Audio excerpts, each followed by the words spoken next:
Confrontations in Mongkok this evening on the 25th day of the Occupy protests. Police and fire services are at the scene right now. A man was just taken away in an ambulance after he threw unknown liquid on himself. It all started this afternoon when taxi drivers tried to remove obstacles protesters had put on the road after the High Court granted injunctions against the occupation of the area. Stephanie Choi reports. A number of taxi drivers drove their vehicles to the junction of Nathan Road and Argyle Street this afternoon to protest against the road blockages caused by the occupiers. Members of the taxi drivers group, which had successfully applied for an injunction against occupiers in Mongkok, also removed obstacles that were blocking Nathan Road. Their lawyer read out the injunction at the scene.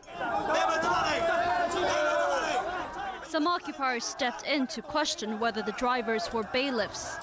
A number of protesters arrived at Dundas Street to guard the roadblocks.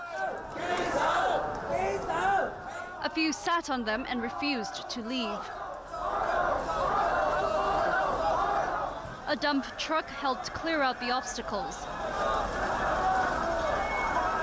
Police officers with shields stood by at the scene, emphasizing that the clear-out was not part of their operation. They added that they would only intervene if someone disrupts social order. The taxi drivers spent less than an hour removing a layer of obstacles before they left.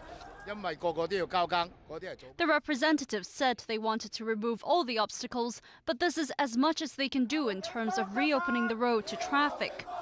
To prevent confrontations, the police wouldn't let us do more, he said. He added that he will speak to relevant groups their next step in executing the injunction. The police once again called on protesters to leave Mongkok. People staying there include radical protesters and troublemakers. The occupied street in Mongkok remained a high-risk area. Tensions in the area mounted as the Fire Services Department was also called to the scene. Stephanie Choi, TVB News.